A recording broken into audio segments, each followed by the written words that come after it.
అందరికీ నమస్తే. మనిషికి చివరి మజిలీ అయినటువంటి అంతిమ యాత్రలో ఏదైతే పాల్గొన్న వాళ్ళందరూ కూడా అతనిని గౌరవంగా పంపించాలని చెప్పి అతని అంతిమయాత్రను ఘనంగా నిర్వహిస్తారు. కానీ పేరుకే మంత్రి నియోజకవర్గం అయినటువంటి ధర్మపురిలో మాత్రం ఏదైతే మనుషుల చివరి మజిలీ అయినటువంటి మరి ఇక్కడ అంతిమ యాత్రలో కూడా అరకొర సౌకర్యాలతోటి నానా ఇబ్బందులు పడాల్సి వస్తూ ఉన్నది.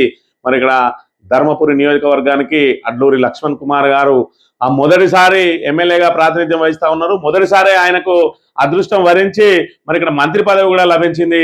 కానీ ఆ మంత్రి పదవి ఆయనకు మాత్రమే వన్నెదేస్తున్నది, కానీ ధర్మపురి నియోజకవర్గ ప్రజలకు సౌకర్యాల కల్పనకు మాత్రం ఆ మంత్రి పదవి ఏమాత్రం పనిచేయడం లేదు. మరి ఇక్కడ లాస్ట్ ఇయర్ చూసినాం మనం, ఏదైతే ట్రాన్స్ఫార్మర్లు ఖరాబ్ అయితే రైతులు పొలాలు ఎండిపోతా ఉంటే వాళ్ళే ఆ ట్రాన్స్ఫార్మర్లను మరి అక్కడ నుంచి తీసుకొని పోయి రిపేర్లు చేయించుకున్న పరిస్థితి, మోటార్లు లో వోల్టేజ్ తోటి కాలిపోతున్నా కూడా పట్టించుకునే పరిస్థితిని చూసినాం.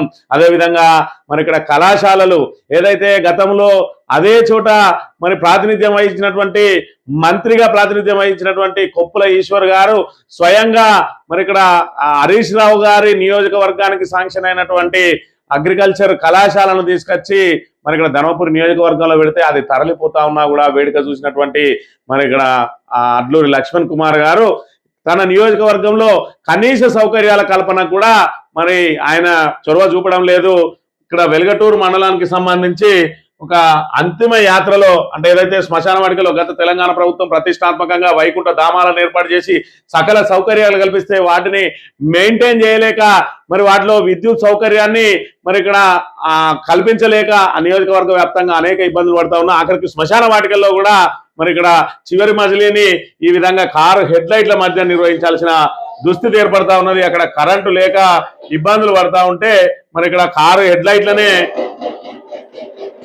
లైట్లనే విద్యుత్ దీపాలుగా చేసుకొని ఈ విధంగా చివరి మజిలీని నిర్వహించాల్సిన దుస్థితి ఏర్పడ్డది. మరి స్వయంగా మంత్రి గారు ప్రాతినిధ్యం వహిస్తున్నటువంటి ఆ ధర్మపురి నియోజకవర్గంలో ప్రజా సమస్యలను పట్టించుకోకుండా ఆయన మరి ఏం చేస్తున్నట్టో ఎవరికి అర్థం కాని విషయము.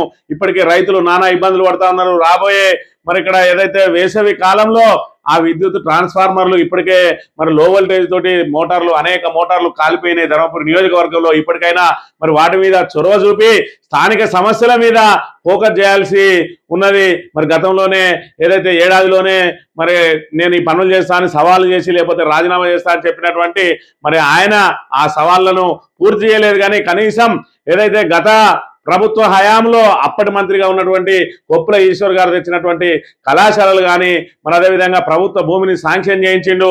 మరి కళాశాలల కోసం వాటిని వదిలిపెట్టి మానకొండ నియోజకవర్గానికి తరలిపోతా ఉంటే వేడుక చూసినటువంటి మరి అడ్లూరి లక్ష్మణ్ కుమార్ కనీసం ఈ చిన్న విషయాల మీద కూడా ఫోకస్ చేయకుండా ఇలాగా ఏదైతే అంతిమ యాత్రలో చివరి మజిలీలో మరి ఇక్కడ కుటుంబ సభ్యులు ఈ విధంగా ఇబ్బందులు పడతా ఉన్నారు. ఈ చిన్న విషయాల మీద కూడా ఫోకస్ చేయకుండా మరి ఆయన ఆ నియోజకవర్గానికి చేస్తున్న పనులు ఏమిటో ఒక్కసారి ధర్మపురి నియోజకవర్గ ప్రజలు ఆలోచన చేయాలి.